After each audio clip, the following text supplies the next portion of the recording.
Bismillahirrahmanirrahim. Assalamualaikum warahmatullahi wabarakatuh. Waalaikumsalam warahmatullahi wabarakatuh. Iya, selamat sore Bapak Ibu yang luar biasa. Bagaimana kabarnya hari Selamat ini? sore, Bu. Alhamdulillah. Alhamdulillah. Alhamdulillah, sehat Ibu. Alhamdulillah Bu Endang. Ya, mohon maaf sekali waktunya Bapak Ibu mengganggu di hari ini adalah hari libur ya Bapak Ibu, masih menyempatkan untuk hari Sabtu yang produktif untuk kita belajar bersama tentunya.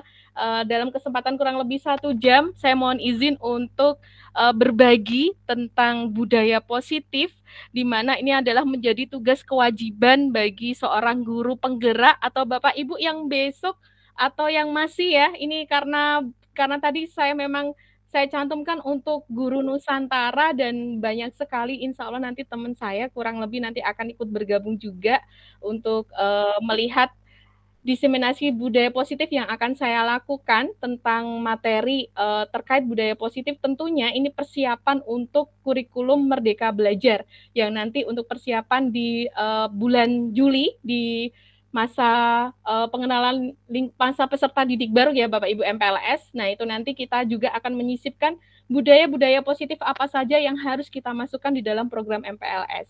Baik Bapak Ibu, di sini izin saya untuk share screen.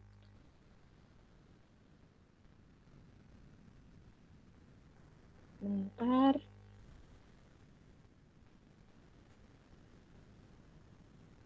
Apakah sudah muncul Bapak Ibu? Sudah, Bu. Oh, iya. Sudah Ibu. Ya. Siap Bapak Ibu. Baik, yang belum perkenalan dulu ya Bapak Ibu, karena di sini hampir semuanya ada yang baru juga, mungkin ada yang baru mengenal saya juga karena tadi memang saya mengenal nge-share ke pamflet atau sosialisasi ini ke beberapa komunitas juga. Dan mohon izin, perkenalkan nama saya Nurul Fitri ya.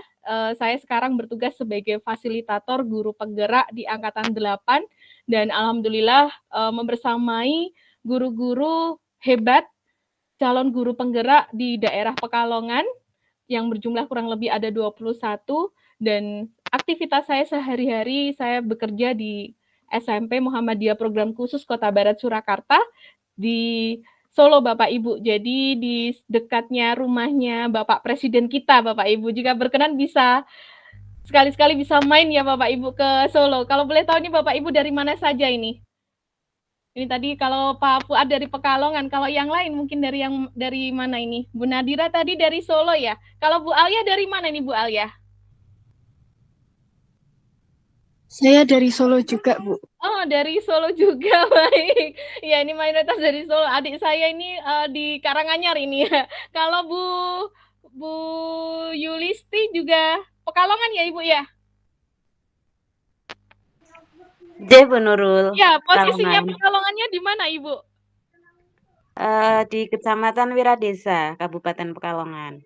Oh, di kotanya berarti Ibu ya? Kabupaten ikutnya, Oh, Bu Nurul. kabupaten ya? Oh, jeng.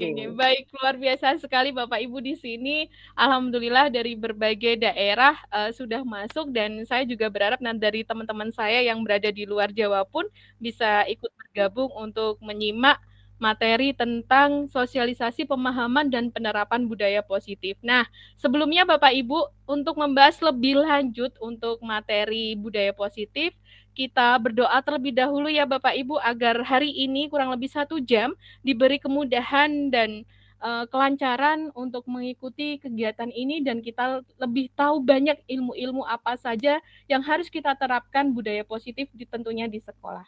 Baik, kita hening sejenak berdoa mulai.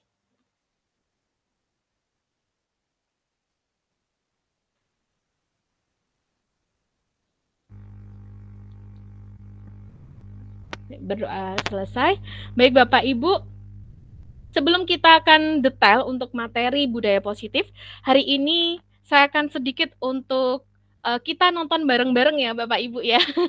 Nanti Bapak Ibu bisa memberikan argumennya tentang film ini. Menurut Bapak Ibu, apakah mungkin ini pernah dilakukan di sekolah gitu ya? Ataukah mungkin ini kok masih ada sih guru yang seperti ini gitu. Nah, Mungkin Bapak Ibu pernah melihat film ini, film yang bercerita seorang anak yang terlambat dan terus kemudian sering dihukum oleh gurunya. Kemudian ternyata di endingnya nanti gurunya akan bersalah sekali. Ternyata anak tersebut terlambat itu karena ada sesuatu hal gitu ya. Nah, di sini Bapak Ibu kita akan simak bareng-bareng film tersebut. Apa suaranya sudah masuk Bapak Ibu? Saya terlambat. Dani, kamu lagi. Kamu itu nggak kapok-kapok ya? Bapak kasih hukuman. Capek Bapak Dani. Langsung aja. Sini tangan Sudah, kamu. Ibu. Duduk.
Maaf Pak, saya terlambat.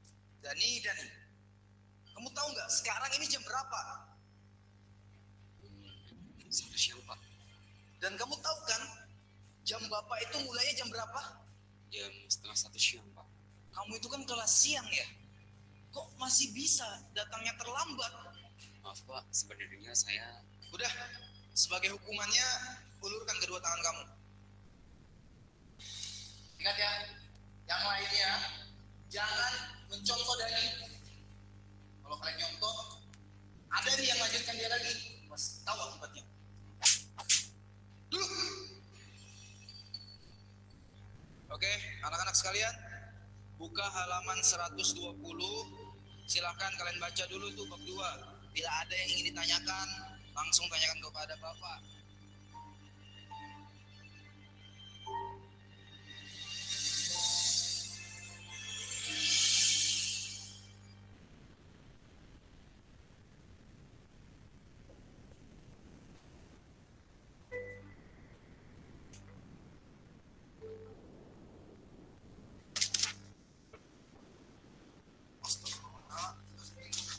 Apa ada yang luka? Gak ada Pak, gak apa-apa kok. Udah, lain kali kalau lewat sini hati-hati ya, soalnya nanti ngelicin. Ya Pak, terima kasih. Soalnya saya udah terlambat.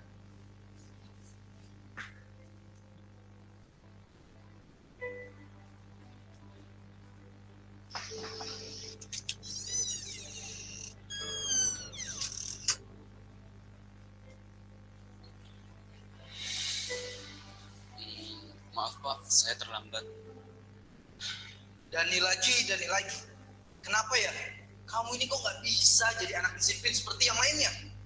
Dani, teman-teman kamu nih yang lain bisa datang tepat waktu. Bahkan ya, setengah jam sebelum jam Bapak mulai, mereka sudah datang. Maaf Pak, sebenarnya tadi... Udah, Dani, diam. Bapak nggak mau dengar apapun alasan kamu. Kamu tahu kan? Harus apa? Sini, kedua tangan kamu. Ya. Dani, dengar ya. Kalau kamu masih aja datang terlambat, Bapak nggak akan segan-segan untuk selalu melakukan ini sama kamu setiap hari. Dan ini berlaku buat semuanya. Dengar ya? Duduk. Ya sudah, yang lain perhatikan kembali. Kita lanjutkan pelajaran yang sebelumnya.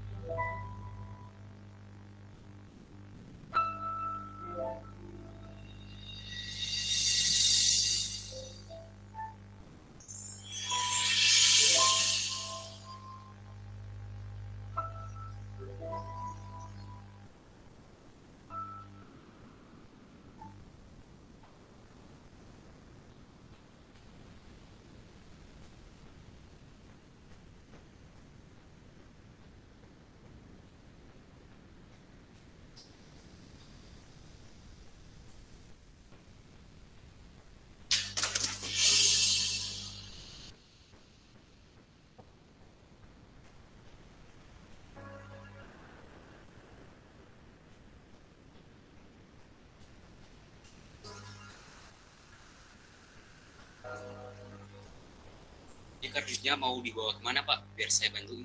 Udah, nggak usah deh. Bapak bisa kok sendiri. Tapi Pak, Bapak kan habis jatuh. Nggak apa-apa. Bapak masih kuat kok.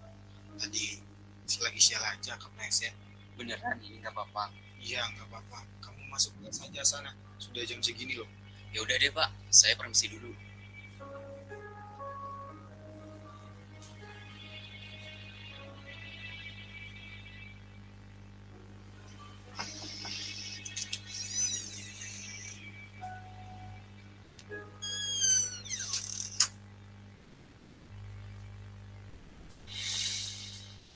Maaf Pak, saya terlambat. Dani, kamu lagi. Kamu itu nggak kapok-kapok ya? Bapak kasih hukuman.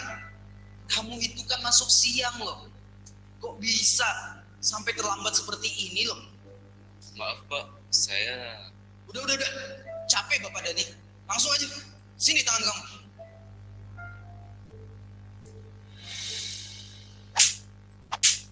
Duduk. Ingat ya anak-anak, Bapak mau kalian semua tuh harus disiplin. Jangan mencolok Dani.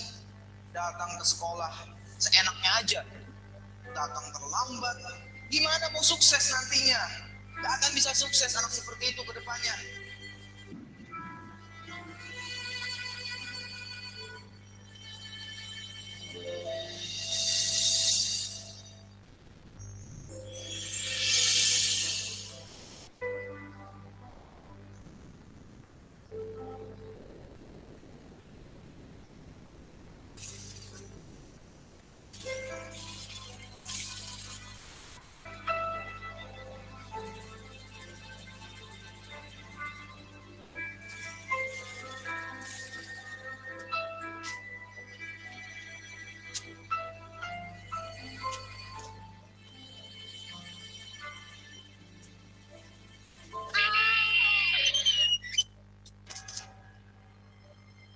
Astagfirullah.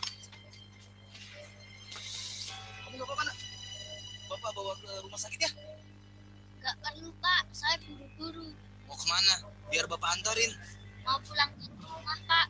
Sudah ditunggu kakak saya. Kalau saya terlambat pulang, kakak saya bisa terlambat sekolah. Hah? Terlambat sekolah? Saya pulang dulu Pak. Assalamualaikum.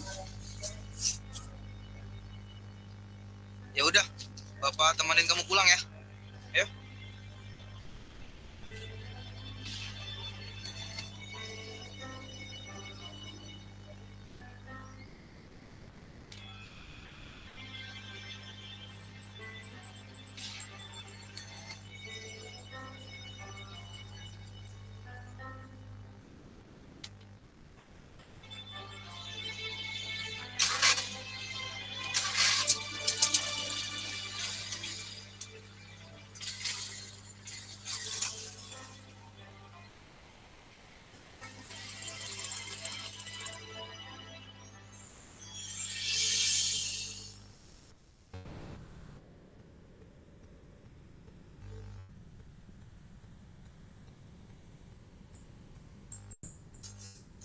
Pak, berhenti Pak.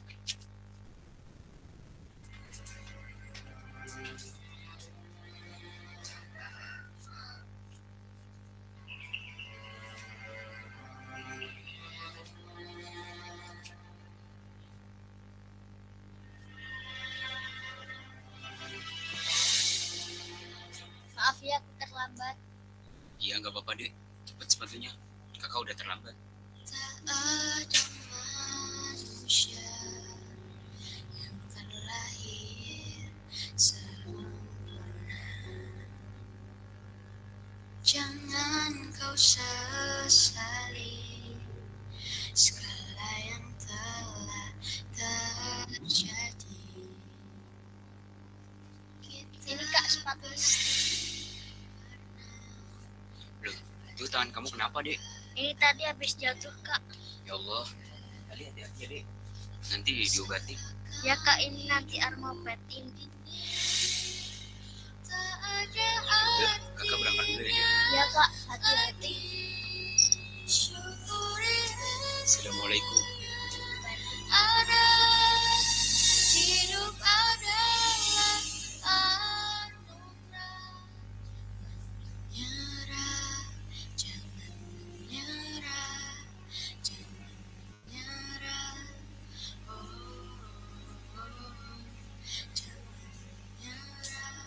Pak. Ya deh, hati-hati.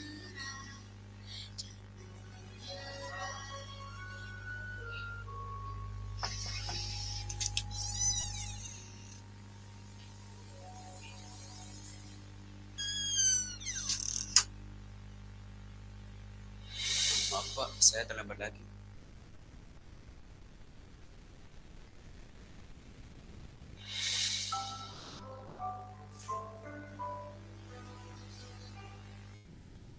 Mas Dani, maafkan Bapak ya. Karena Bapak udah berprasangka buruk sama kamu dan tidak mau mendengarkan sedikit pun penjelasan dari kamu.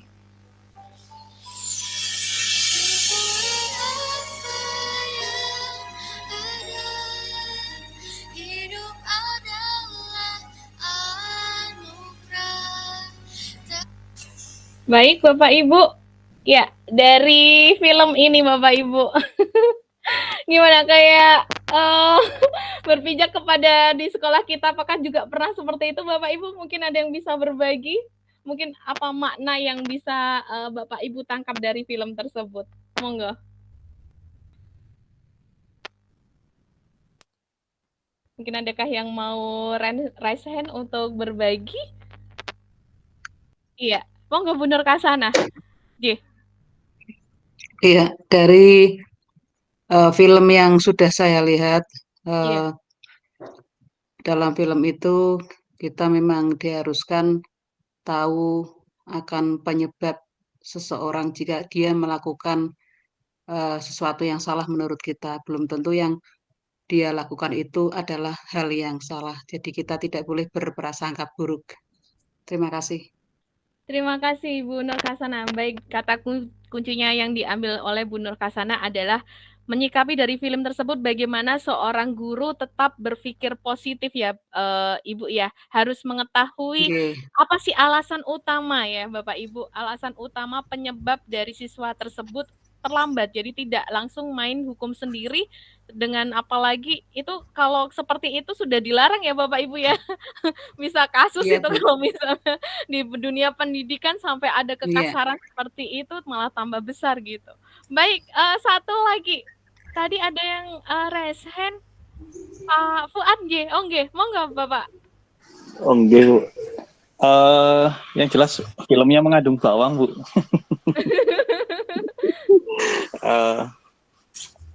Maaf yang- baru bergabung Bunda. Iya, enggak apa-apa Ibu. Terima kasih Bu atas waktunya. Monggo Pak Isdat nggih. Dari film tadi itu paling enggak sebagai seorang guru dalam penegakan disiplin itu sebetulnya kan ada berbagai macam cara, nggih. Iya.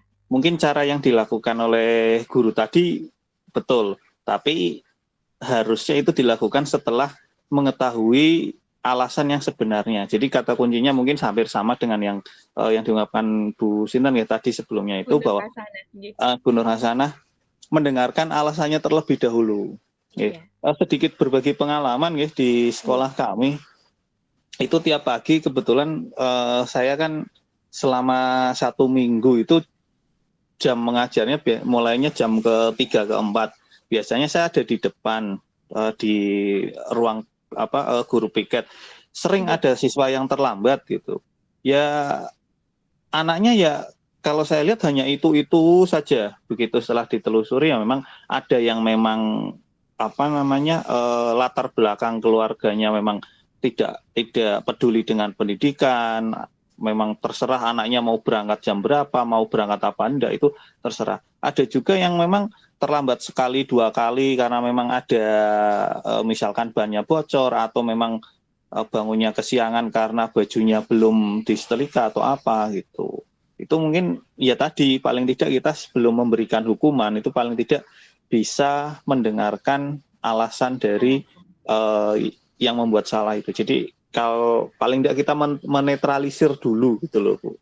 Mungkin itu dari saya gitu Bu. Terima kasih Pak Isdat atas refleksinya luar biasa sekali ya Bapak Ibu dari Bu Nur Kasana maupun Pak Isdat.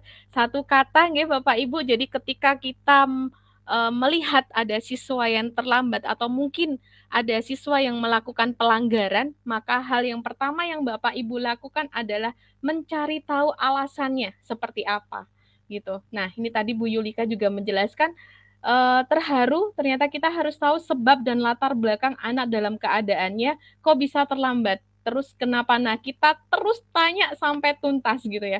Dan bahkan kalau masih ngambang gitu ya, mungkin kita tindakan yang terakhir adalah kita akan home visit ya Bapak Ibu. Mungkin kita akan mengetahui ada apa sih yang terjadi di rumah gitu nggih. Dan di sini juga kita bisa tahu atau mendeteksi masalahnya dulu. Jadi kita tidak seenaknya menghukum, betul sekali Bapak Ibu, karena kita harus ada pertimbangan dulu. Nah, di budaya positif ini Bapak Ibu, itu kita sudah dilarang untuk menghukum secara fisik atau apalagi sampai diperlakukannya sebuah poin Bapak Ibu. Jadi poin itu biasanya berlaku hanya khusus yang pelanggaran-pelanggaran berat gitu. Nah, yang saya pelajari di budaya positif ini bahwa selain poin itu hanya berlaku di pelanggaran-pelanggaran berat, contohnya misalkan narkoba, kan itu berat banget ya Bapak Ibu karena sudah berurusan dengan polisi mungkin. Ada juga dia sampai melakukan tindakan kekerasan sampai hal dari pembunuhan, pembulian berujung maut misalkan. Nah, itu kan dia pasti sekolah saya yakin akan menetapkan sebuah poin, tetapi tidak berlaku untuk kasus-kasus yang seperti ini yang harus bisa dicari akar permasalahannya. Jadi seorang guru tidak langsung menghukum anaknya dengan cara seperti itu, apalagi dengan tadi ya memukul pakai penggaris. Kalau saya pernah mengalami Bapak Ibu pada saat waktu SMP kalau nggak salah, saya pernah terlambat juga. Pukulan yang pernah saya pernah mendapatkan pukulan oleh salah seorang guru gitu. Jadi karena terlambat tapi tidak menanyakan, sama seperti film ini gitu. Nah, Bapak Ibu di budaya positif ini, nanti hari ini kita kurang lebih masih ada waktu 30 menit kita akan membahas budaya positif apa saja yang harus kita pelajari dan bagaimana menuntaskan sebuah hukuman atau aturan yang berubah menjadi hukuman yang positif gitu. Nah, di sini nanti ada perubahan paradigma belajar, kemudian ada motivasi perilaku manusia, ada disiplin positif, ada posisi kontrol restitusi. Nah, ini Bapak Ibu, yang nanti segitiga restitusi ini adalah tindakan yang paling tepat untuk menyelesaikan permasalahan seperti film itu tadi. Kemudian nanti ada keyakinan kelas, ada kebutuhan dasar manusia. Kemudian pembelajaran dengan paradigma baru. Jadi di kurikulum Merdeka ini Bapak Ibu, hampir semua kegiatan ya Bapak Ibu, semua sudah mengarah ke profil pelajar Pancasila. Jadi di mana nanti di awal pembelajaran, saya yakin Bapak Ibu sebelum melakukan pembelajaran ini sudah bergema ya di mana-mana, itu tentang diagnostik, asesmen diagnostik, di mana sudah ada yang mungkin kerjasama dengan Psikotes beberapa kampus, mungkin ada yang sudah bekerja sama dengan EduBrain, itu sekarang sudah banyak mempersiapkan untuk pembelajaran diferensiasi. Karena nanti akan mengetahui gaya belajar anak itu seperti apa. Jadi guru sudah start awal, sudah tahu, tidak dalam pembelajaran diferensiasi ini bukan berarti guru harus merubah metode pembelajaran gitu, enggak Bapak Ibu. Jadi kita tahu gitu ya Bapak Ibu, kita tahu oh ternyata nih kelas 7 ini kayak misalkan contoh di tempat saya, oh ternyata di kelas 7 ini 95% adalah anaknya kinestetik. Maka guru itu sudah mempersiapkan. Berarti kalau kebanyakan gerak, berarti saya harus menciptakan pembelajaran yang tidak hanya diem di kelas, mungkin bisa diajak ke lab atau diajak ke luar ruangan atau dengan metode-metode yang lain. Nah, itu hanya untuk mengetahui gambaran di awal. Dan kita berusaha untuk membuat sebuah paradigma belajar di mana kita mengaktifkan di kurikulum Merdeka ini, mengajak anak-anak untuk belajar khususnya tentang proyek ya Bapak Ibu. Jadi lebih mengkaitkan tentang sebuah pemecahan berbasis masalah atau proyek.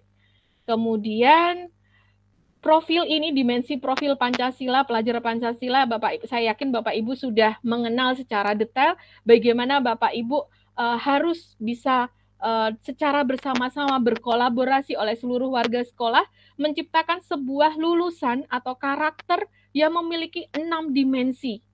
1, beriman bertakwa kepada Tuhan Yang Maha Esa, kemudian berkebinekaan global, bergotong royong, kreatif, bernalar kritis, serta mandiri. Nah, ini adalah harapan yang nanti kita cetak bersama-sama Bapak Ibu di profil pelajar Pancasila dengan karakter ada 6 ini, karena memang saling nilai kebajikan dan profil pelajar Pancasila ini saling berkaitan satu sama lain. Kemudian untuk disiplin positif. Dalam budaya, kita makna kata disiplin dimaknai menjadi sesuatu yang dilakukan seseorang pada orang lain untuk mendapatkan kepatuhan. Kita cenderung menghubungkan kata disiplin dengan ketidaknyamanan. Nah ini mungkin paradigma kita banyak faktor ya Bapak Ibu.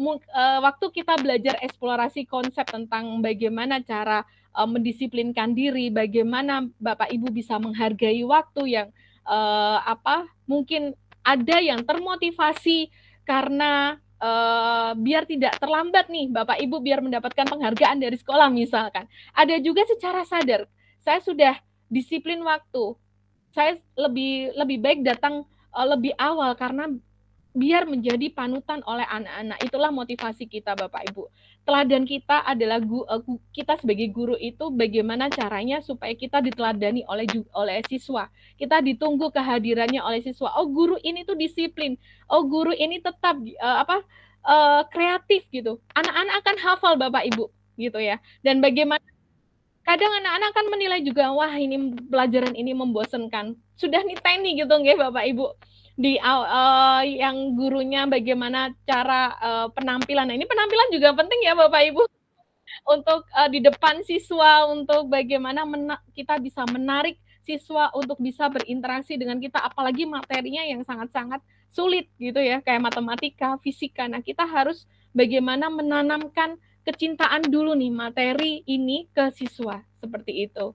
Kemudian sebagai pendidik tujuan kita adalah menciptakan anak-anak yang memiliki disiplin diri. Tentunya kalau misalkan kita akan memberi contoh kepada peserta didik, kita sendiri Bapak Ibu ya, kita mulai dari kita sendiri. Dan kita pun juga pasti akan memberikan contoh ke keluarga kita.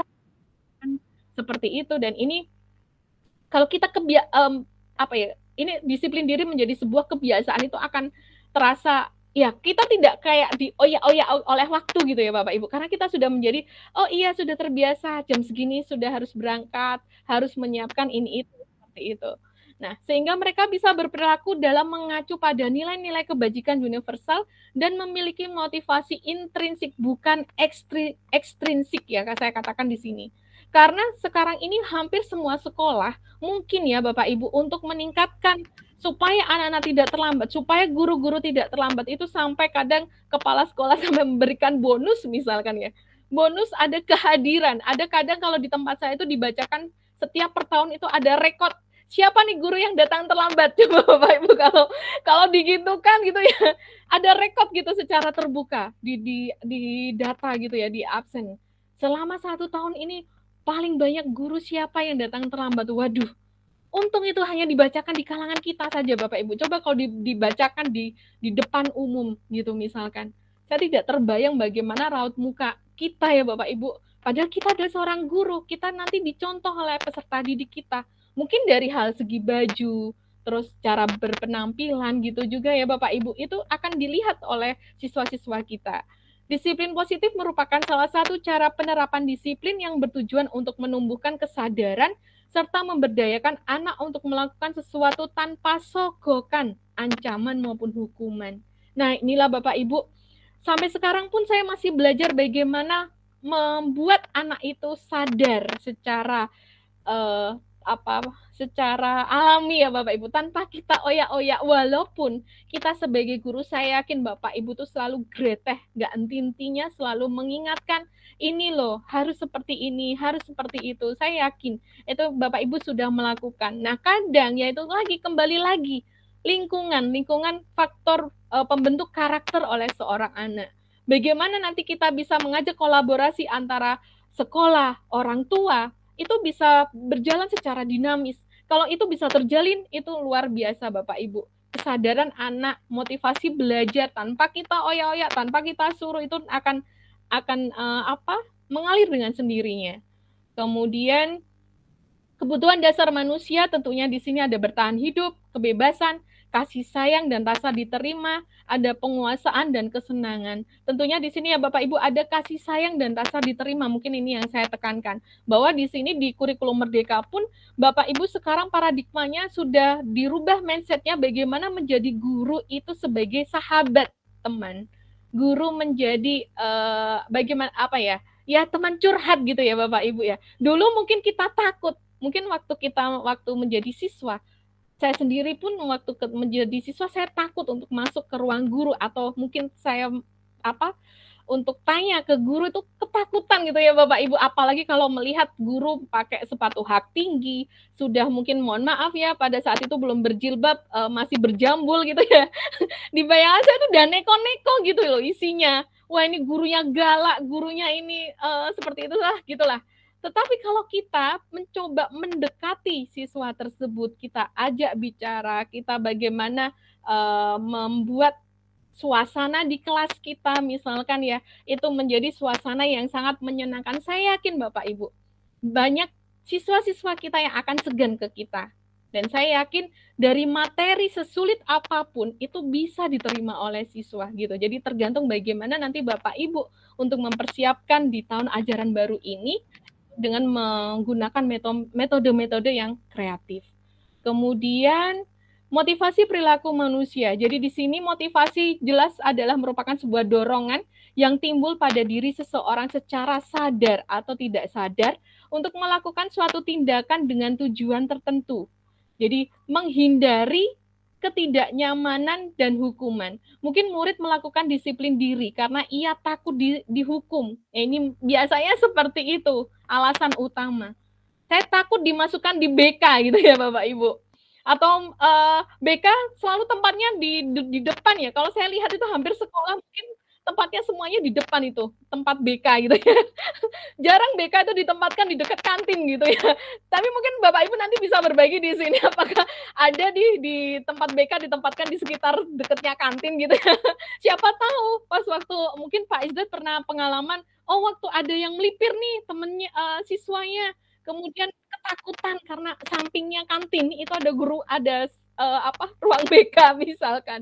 Itu bisa, ya mungkin saja lah Bapak Ibu ya. Mungkin ada siswa yang mungkin langsung ketakutan karena itu juga gitu. Karena selama ini BK itu posisinya yang saya tahu pasti di dekat gerbang sekolah atau di depan gitu. Karena akan mengamati berapa anak sih presentasi anak yang sering terlambat. Itu sering sekali ditempatkan di situ. Kemudian menghargai nilai-nilai kebajikan diri sendiri. Jadi murid melakukan disiplin diri karena sadar akan nilai kebajikan dirinya. Jadi tanpa kita, ya itu tadi ya Bapak Ibu, tanpa kita suruh, tanpa kita ingatkan setiap hari, dia sudah sadar, dia sudah berpikir aku tuh udah besar gitu. Mungkin kalau TK, nah ini TK kan masih kita tuntun ya Bapak Ibu, SD juga kita tuntun gitu ya.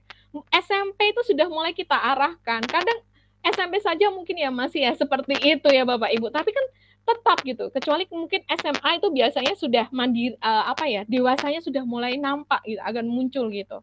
Nah, mendapatkan imbalan atau penghargaan dari orang lain. Murid melakukan disiplin diri karena ia ingin mendapatkan sebuah imbalan. Jadi aku pingin mendapatkan reward dari sekolah gitu. Nah, ini merupakan motivasi ekstrinsik. Biasanya kalau di tempat saya itu berlomba-lomba, tergantung nih. Berlomba-lomba kalau dalam prestasi di tempat saya Bapak Ibu itu setiap kali mau upacara itu banyak antriannya. Karena ada ya ini tadi Bapak Ibu, motivasi ekstrinsik ingin dipanggil di depan teman-temannya gitu ya.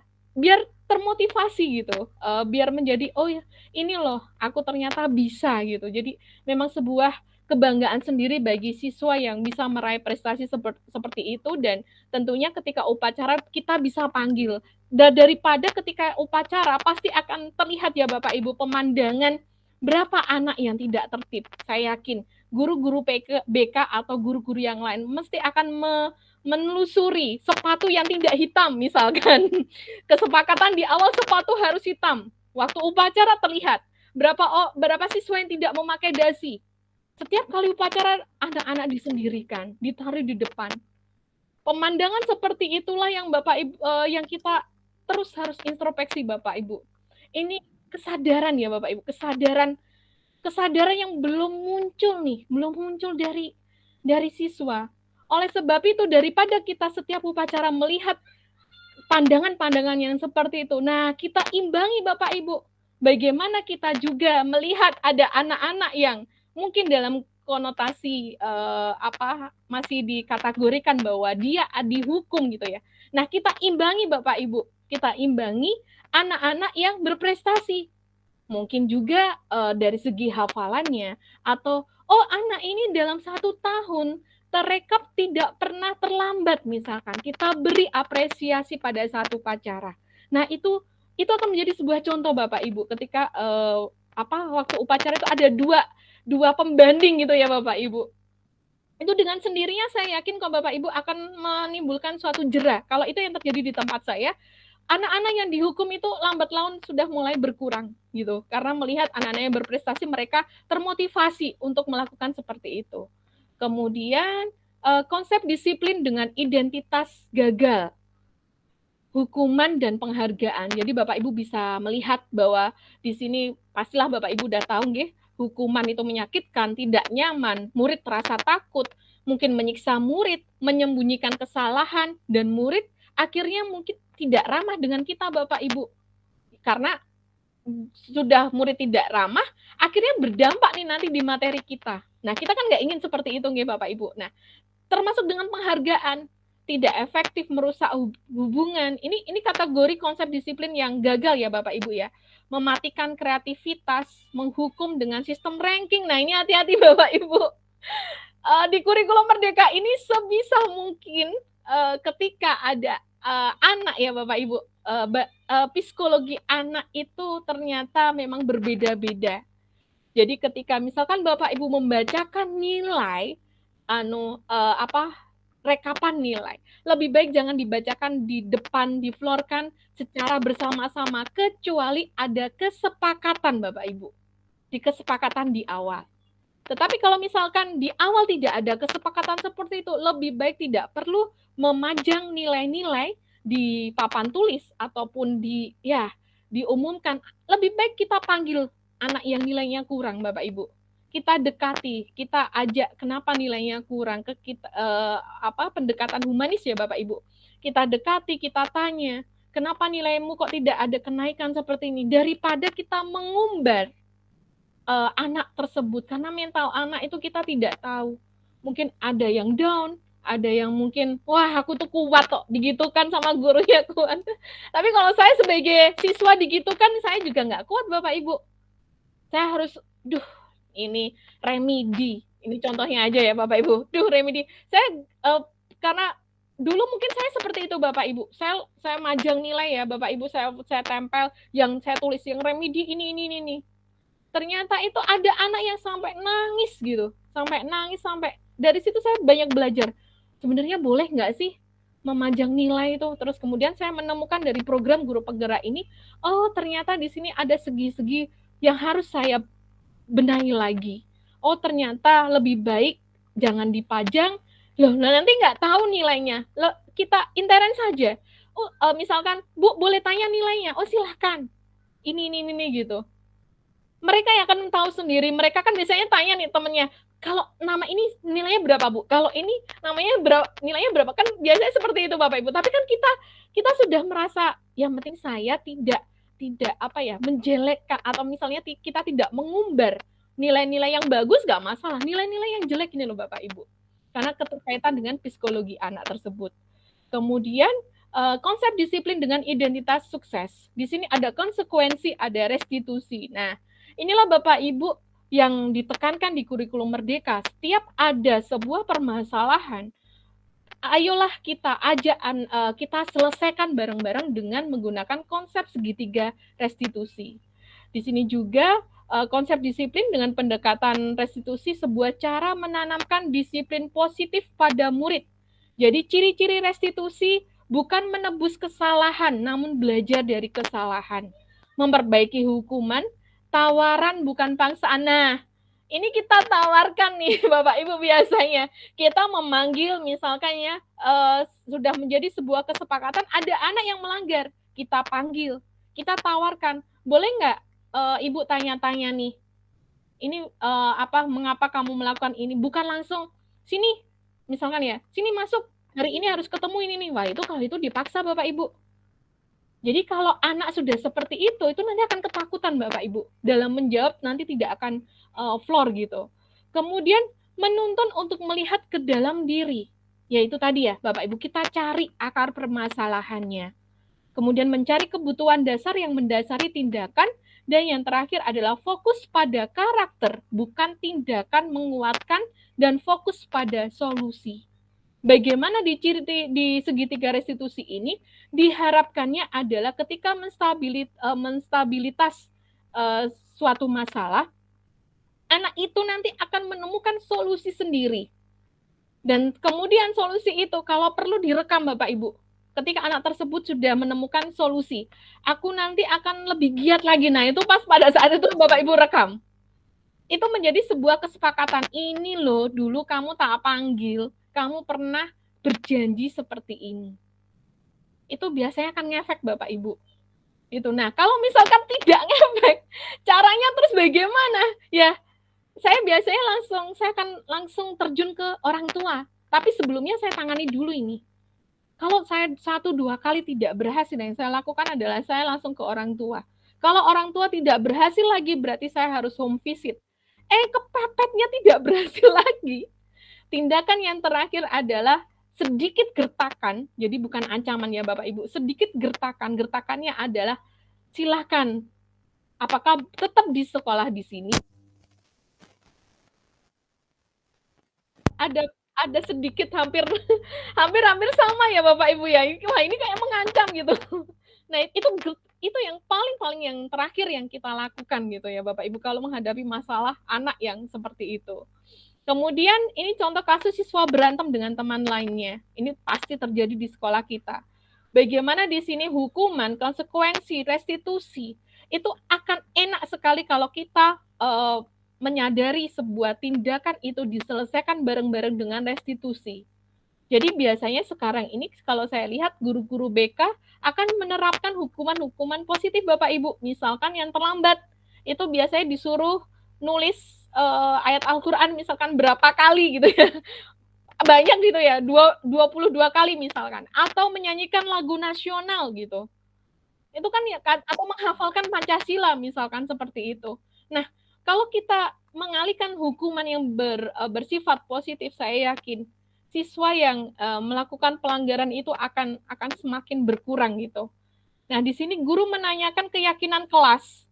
Pasti ketika restitusi di sini, kenapa di setiap awal nanti Bapak Ibu di MPLS tentunya selalu disisipi budaya positif, apalagi misalkan dalam menghias kelas, itu Bapak Ibu sisipkan ketika menghias kelas, di kelas masing-masing harus ada keyakinan kelas Bapak Ibu. Itu harus disepakati bersama-sama. Jika sudah ada, direview kembali Bapak Ibu. Kalau perlu kan kemarin deklarasinya adalah ditandatangani ya Bapak Ibu ya, oleh seluruh warga gitu, oleh seluruh warga sekolah gitu. Kalau disiplin secara umum, keyakinan kelas secara umum biasanya ditaruh di depan. Tapi di kelas masing-masing biasanya tetap harus ada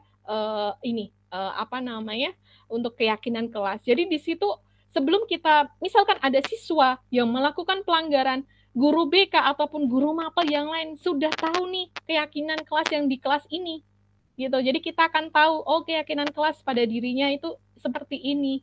Nah, baru bisa kita melakukan 3 tindakan segitiga restitusi. Kita menanyai masalah, kita akan mencari tahu solusi akar permasalahannya sampai anak tersebut merasa nyaman, mungkin ada solusi, kita arahkan anak tersebut untuk bisa menciptakan suatu solusi dan disepakati lagi gitu secara bersama-sama. Saya yakin Bapak Ibu bisa menjalankan segitiga restitusi ini. Dan tentunya nanti anak-anak akan terbuka kepada kita Bapak Ibu. Dan anak-anak akan melihat guru-guru yang enak diajak curhat itu siapa ya gitu. Guru misalkan ada permasalahan, biasanya agak cukup kalau kita dekat ke siswa yang menghadapi masalah, itu langsung ini kok Bapak Ibu. Langsung ketika ada guru yang ngomong gitu, dia nurut, biasanya seperti itu. Oke, ini ada yang raise hand, Pak Eko. Monggo Pak Eko. Terima kasih Bu Nurul, ngapunten ini nggak bisa on cam ya Bu. Nggih, enggak apa-apa Pak Eko. Tadi mungkin saya kurang sepakat dengan apa yang Bu Nurul sampaikan berkaitan dengan BK, Bu. Jadi Iya. kalau sampai ada guru BK yang masih menghukum atau apapun Iya. itu bukan guru BK itu, Bu. Oh. Saya pikirkan itu bukan guru BK, betul itu. Oh Karena kita gitu.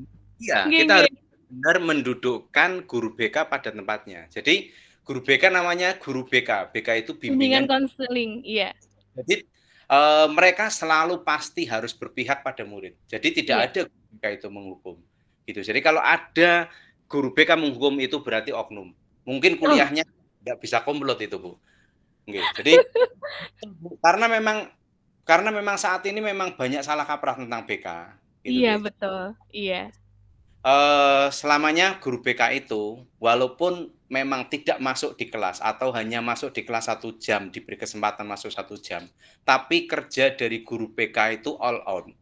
Kita konseling itu dilakukan setelah jam pelajaran, memanggil, kemudian apa permasalahannya, dan selalu punya catatan. Dan ini terobosan terbaru, guru BK itu harus memiliki catatan kebaikan siswa. Jadi bukan siswa, Bu.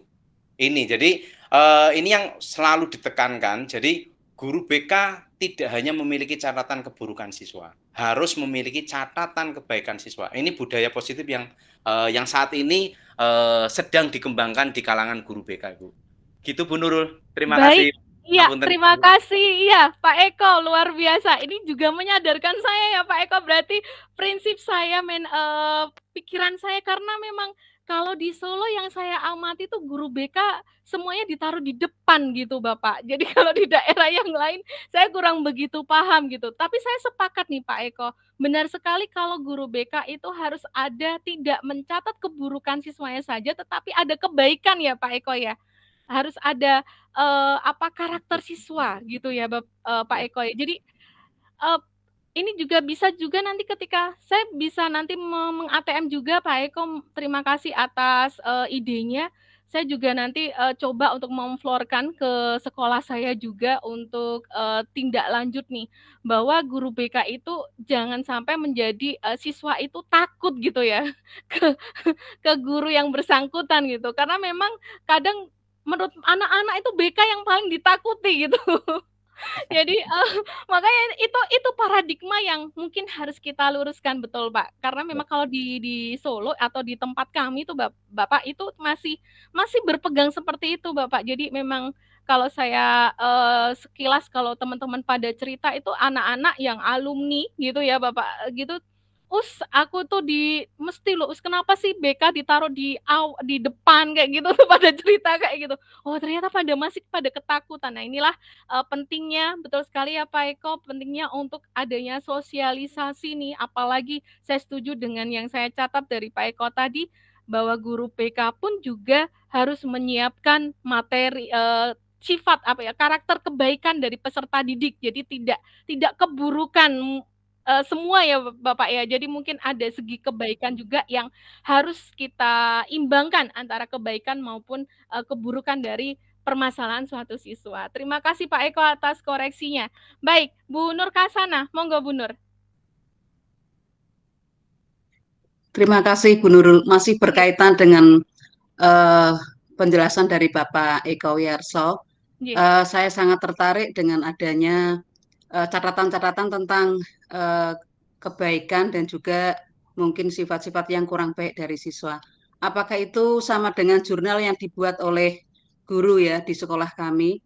Itu adalah jurnal yang dimiliki oleh setiap guru mata pelajaran yang menuliskan tentang kebaikan-kebaikan dari sikap maupun sifat dari anak didiknya. Atau sebaliknya tentang perilaku-perilaku yang kurang baik yang katakanlah cukup ekstrim menurut guru, kemudian ditulis dalam sebuah buku jurnal.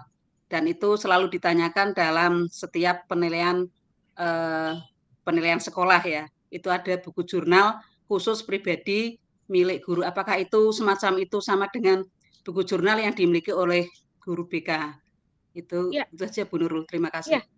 Kalau di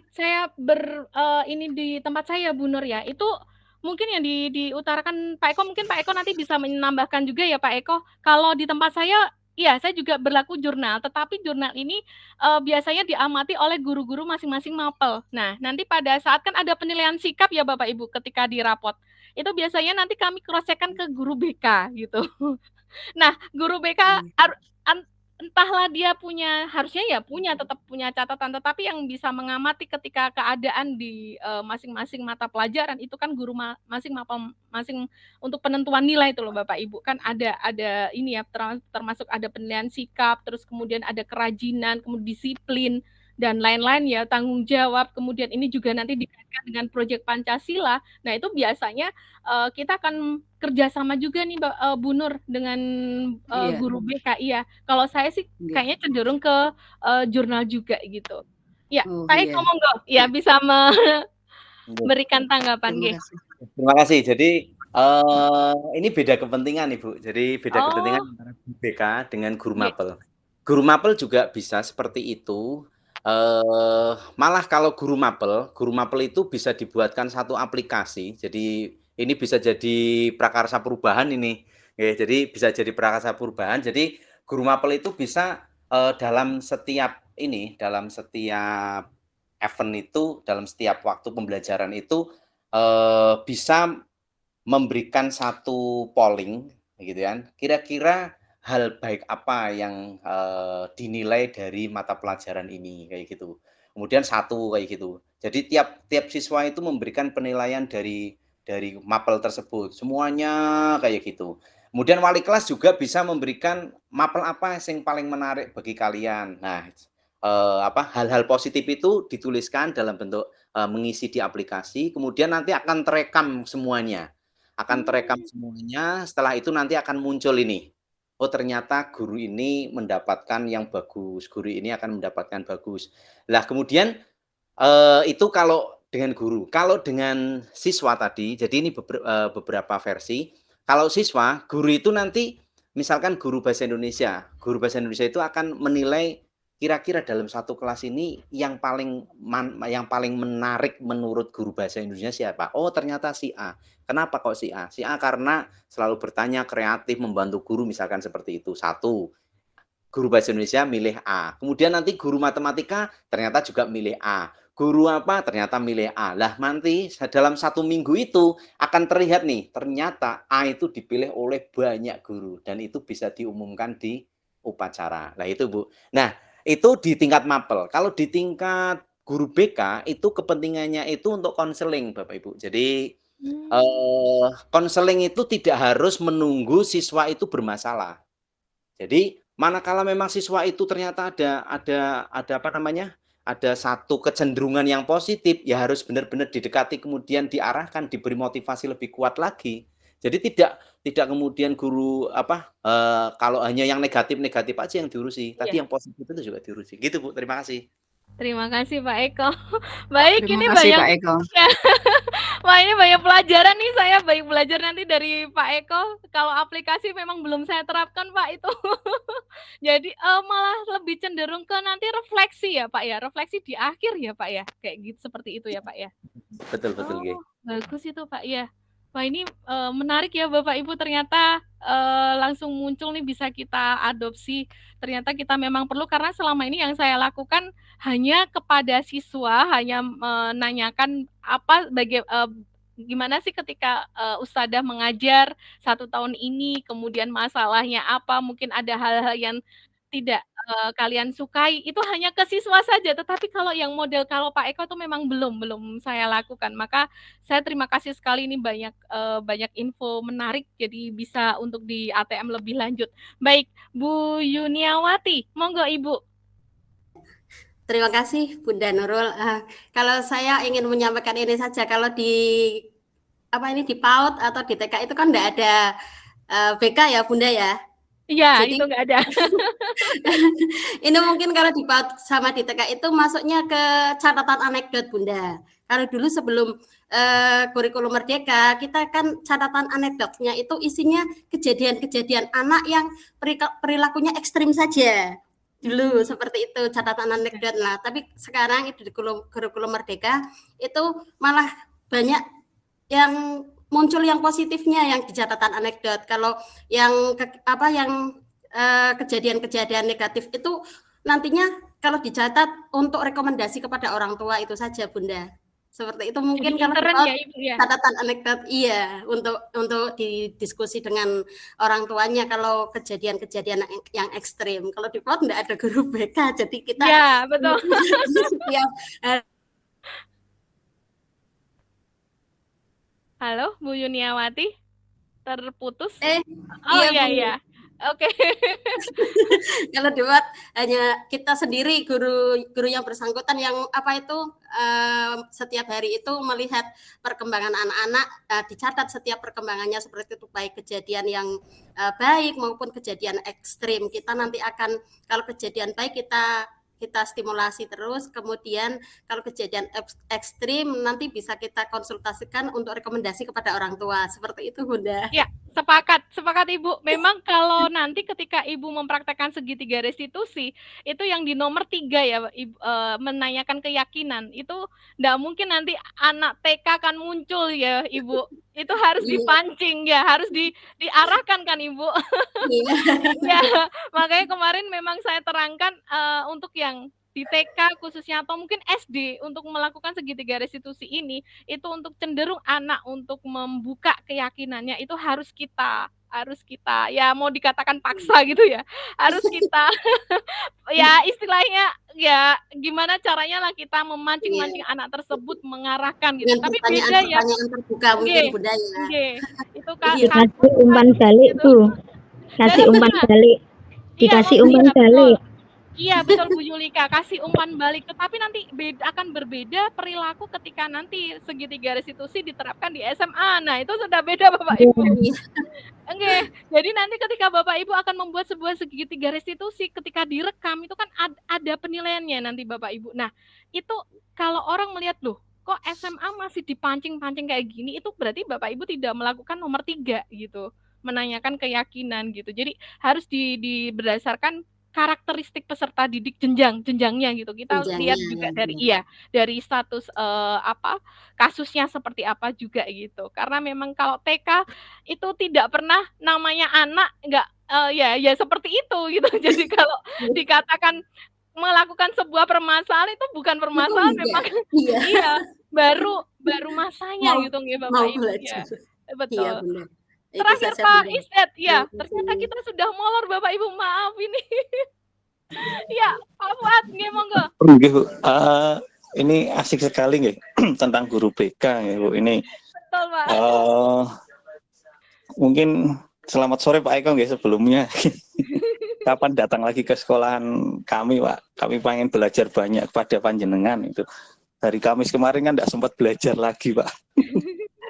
Gitu. Untuk guru BK ya memang posisinya memang sudah image-nya sebagai penghukum siswa itu memang sudah tidak ada nih. Nah, mungkin menurut Bu Nurul atau Pak Eko atau yang lain itu kalau di sekolah kami untuk penegakan disiplin terutama mungkin untuk memberikan hukuman itu ada tim STP 2K. Jadi tim ini memang khusus di bawahnya Komando Waka Kesiswaan. Ini kadang ya melakukan razia rutin, kedisiplinan siswa, kemudian meriksa pakaian mulai dari atribut, kelengkapan atribut pakaian itu. Nah, mungkin di sekolah Bapak Ibu yang lain, apakah diterapkan hal yang sama seperti itu? Karena kalau di tempat kami ada seperti itu. Nah, kemudian termasuk untuk yang menuliskan tadi catatan baik dari setiap siswa, di BK di tempat kami itu ada semacam kayak buku penghubung antara sekolah dengan orang tua.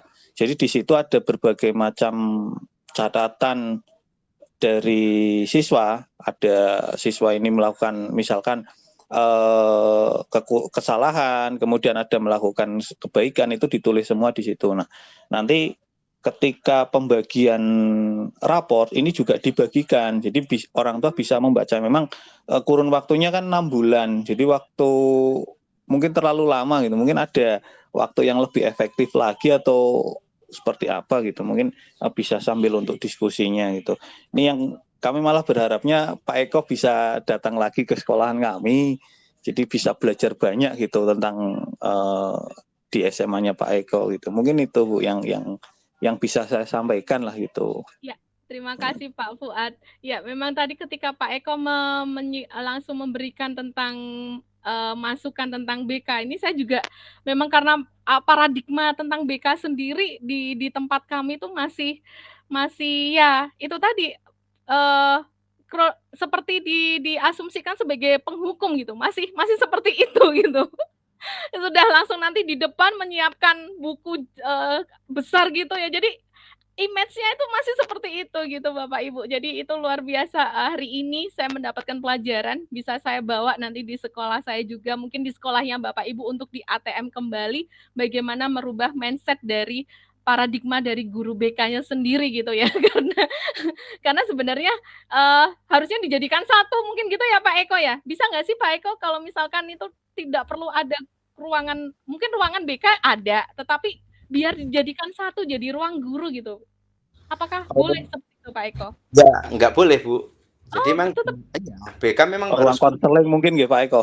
Ya, karena di situ ada fungsi konseling itu gitu. Jadi kan konseling itu kan ada konseling individu, ada konseling kelompok. Kalau konseling kelompok kan mungkin bisa menggunakan ruang tertentu nggih. Tapi kalau konseling individu itu harus ruang privasi itu Bu. Gitu.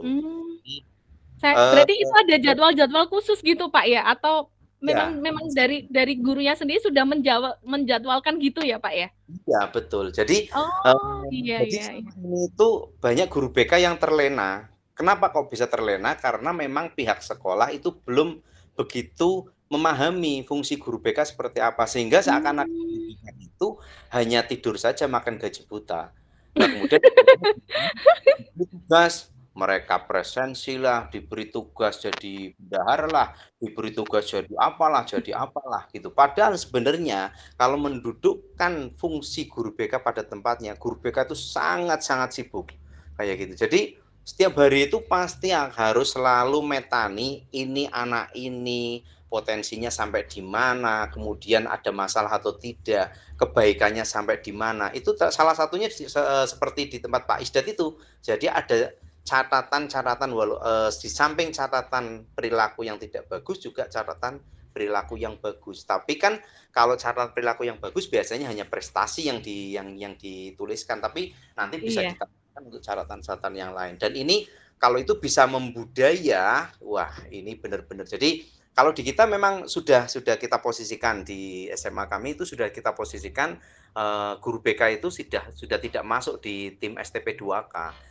Nah, itu dulu masuk di STP 2K, tapi sekarang sudah dihilangkan. Tapi setelah pasca ada STP 2K, ada anak-anak yang bermasalah itu, lah itu baru masuk ke guru BK kayak gitu. Jadi BK kelasnya masing-masing. Dan inilah sekarang ini terobosannya adalah bukan hanya yang bermasalah yang ditangani BK, tapi anak-anak yang berbudaya positif itu juga harus ditangani oleh BK. Betul, itu Ibu. Wah, luar biasa. Wah, menarik sekali Bapak Ibu ini perbincangannya. Ini sampai molor waktunya. Baik, kita lanjutkan lagi ya Bapak Ibu sebentar. Karena ini saya harus menuntaskan sampai slide terakhir. Terima kasih. Terima kasih masukan yang luar biasa dari Bapak Ibu, khususnya Pak Eko yang memberikan pencerahan ke saya khususnya terkait tentang paradigma dari mindset dari guru BK sendiri. Nah, inilah Bapak Ibu posisi kontrol restitusi, guru sebagai penghukum, pembuat merasa bersalah, teman, pemantau, dan manajer kita berusaha untuk mencapai bagaimana kita menjadi guru yang manajer gitu ya Bapak Ibu. Kemudian ini contoh penerapan 5 posisi kontrol, bagaimana Bapak Ibu tadi sudah melihat dari video tersebut, kapan itu guru itu di situ terlihat guru menjadi penghukum, kemudian akhirnya pembuat merasa bersalah, teman pada saat sudah tahu ya Bapak Ibu kesalahannya seperti apa, kita tahu alasan siswanya seperti apa, kemudian di sini juga ada pemantau dan ada juga manajer. Jadi manajer di sini sebagai seorang guru, kalau di film tersebut belum nampak Bapak Ibu manajernya. Jadi manajer di sini kita tahu di awal ketika sebelum melakukan hukuman secara fisik, kan nggak ada ya Bapak Ibu ya. Kita tahu apa sih alasan terkuat yang mendasari anak tersebut bisa terlambat seperti itu. Terus kemudian, nah ini keyakinan kelas, saya yakin Bapak Ibu sudah membuat sebuah keyakinan kelas di sini, termasuk mengapa tidak peraturan kelas saja gitu ya Bapak Ibu. Nah ini ada dua contoh mengapa kita memiliki peraturan penggunaan helm saat mengendarai kendaraan pada roda 2, atau mengapa kita memiliki peraturan tentang penggunaan masker dan mencuci tangan setiap saat. Inilah yang nanti juga kita akan bawa di sebuah keyakinan kelas, dan saya yakin Bapak Ibu sudah mempraktekkan juga bagi yang sudah kurikulum merdeka, sudah membuat adanya sebuah keyakinan kelas, dan tentunya dari keyakinan kelas ini tidak perlu yang muluk-muluk isinya Bapak Ibu. Kata kuncinya di sini lebih abstrak dari peraturan, berupa pernyataan universal, dibuat dalam bentuk kalimat positif, bahkan mungkin mudah diingat, dan disesuaikan dengan kondisi kelas agar semua bisa diterapkan, dan yang terakhir adalah semua wajib dilibatkan dan semua tahu tentang keyakinan kelas tersebut sebelum mengambil tindakan segitiga restitusi. Nah, inilah Bapak Ibu contoh dari sekolah kami yang sudah menerapkan keyakinan kelas di seluruh kelas 7 ini, baru kelas 7 Bapak Ibu. Untuk kelas 8 insya Allah mulai tahun depan. Nah, ini di keyakinan kelas memang saya terapkan di nomor 1 bahwa siswa tersebut harus mengenal atau mudah gitu ya, 3 magic word. Terima kasih, tolong, maaf harus ditempatkan di nomor 1. Itu budaya di tempat kami yang harus dipegang teguh, dan saya yakin Bapak Ibu juga punya ketentuan sendiri di keyakinan kelas, khususnya ditaruh di nomor 1. Mungkin bisa dari pendidikan karakter, mungkin akhlak seperti itu bisa diterapkan di nomor 1. Kemudian di sini juga tadi segitiga restitusi, bagaimana kita, namanya segitiga restitusi itu ada 3 Bapak Ibu, menstabilkan identitas, kemudian validasi tindakan yang salah, dan menanyakan keyakinan. Nah, kalau hanya 2 saja berarti bukan segitiga restitusi gitu Bapak Ibu. Karena ini sudah dibuat segitiga restitusi ini, endingnya adalah tadi kata terakhirnya, bahwa akan memunculkan sebuah motivasi intrinsik dari siswa, kesadaran muncul dengan sendirinya. Tetapi segitiga restitusi ini kalau diberlakukan untuk TK maupun SD, itu berarti guru yang mencoba gitu ya, mencoba mengkuatkan, memberikan dorongan kembali keyakinan dari siswa tersebut, umpan balik kita terus gitu ya. Jadi nanti Bapak Ibu ketika nanti mengumpulkan video segitiga restitusi ini, umpan balik khususnya di guru PAUD, TK maupun SD, di menanyakan keyakinan ini butuh ekstra lebih keras ini. Karena harus sampai muncul kata-kata, oh iya, saya akan ini gitu ya Bapak Ibu. Karena kalau untuk muncul ini luar biasa sekali, bisa menanamkan dari dini, anak-anak bisa muncul kata-kata kesadaran diri yang benar-benar dari dalam hati, seperti itu. Terus kemudian ini Bapak Ibu saya sudah menerapkan video segitiga restitusi, sudah ada di YouTube, dan mungkin Bapak Ibu bisa melihat di channel saya di Nurul Fitria. Di sini memang di segitiga restitusi yang saya jalankan, kebetulan pelajaran fisika anak tersebut itu membawa HP gitu Bapak Ibu. Jadi di situ saya langsung berpikir negatif dulu, loh ini materi fisika masih nyambi mainan HP. Ternyata ketika saya panggil, anak itu menghafalkan rumus Bapak Ibu. Saya sudah berpikir negatif dulu gitu. Saya udah emosi, saya sudah waduh, terus saya sita HP itu. Saya tidak melihat isi HP, kan langsung mati ya Bapak Ibu kalau berapa ini. Langsung saya emosi karena kok dia gini terus, dingkluk terus gitu ya, ini ada apa gitu. Terus kemudian ya itulah yang terjadi kan kadang ketika misalkan kita baru ngajar, anak-anak antusias, ada salah satu siswa kok kelihatannya asik main sendiri, kita mulai terpecah konsentrasinya, terus kita menanyakan, pasti saya masih seperti itu Bapak Ibu, manusiawi gitu ya. Masih berpikir negatif dulu, langsung saya ambil HP-nya itu. Kemudian saya lanjutkan pelajaran, kemudian saya bilang ke anak tersebut dengan pelan-pelan, nanti nemui ustadzah di sini, mohon maaf tadi HP. Saya mengatakan saya minta maaf gitu.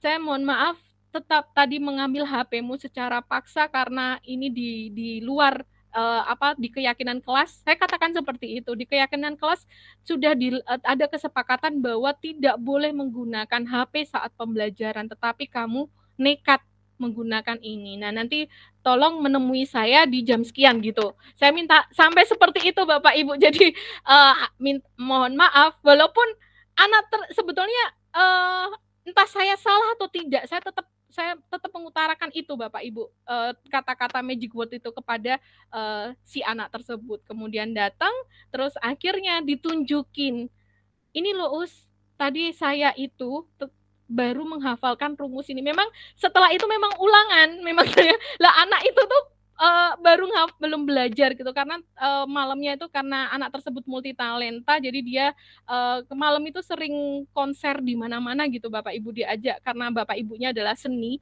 Nah, anak itu tuh menerima undangan gitu sebagai penyanyi gitu. Nah, dia belum sempat belajar gitu. Nah, akhirnya terjadi Bapak Ibu segitiga restitusi itu, terus saya juga menyadari kesalahan di sini. Nah, itulah Bapak Ibu contoh dari penerapan budaya positif. Dan terima kasih luar biasa hari ini Bapak Ibu kita bisa berbagi bersama, kita belajar banyak bersama tentang penerapan budaya positif. Saya harapkan nanti Bapak Ibu bisa menerapkan juga tentang budaya positif, ada keyakinan kelas, kemudian bagaimana memandang kesalahan anak untuk mencari dulu ya Bapak Ibu ya, apa sih kesalahan utama, faktor utama anak tersebut sampai nanti dilakukan tindakan segitiga restitusi tersebut. Gitu Bapak Ibu, terima kasih sekali atas waktunya menyempatkan waktu hadir di diseminasi budaya positif yang saya lakukan hari ini. Semoga bermanfaat dan mohon maaf jika ada salah tutur kata yang saya katakan. Terima kasih sekali Pak Eko dan semuanya Bapak Ibu yang hadir di sini. Semoga Bapak Ibu tetap semangat untuk melakukan atau mencetak generasi pendidik, membuat sebuah agen perubahan di dunia pendidikan. Tergerak, bergerak, menggerakkan. Terima kasih. Wassalamualaikum warahmatullahi wabarakatuh. Terima kasih Bapak Ibu. Waalaikumsalam warahmatullahi wabarakatuh. Waalaikumsalam warahmatullahi wabarakatuh.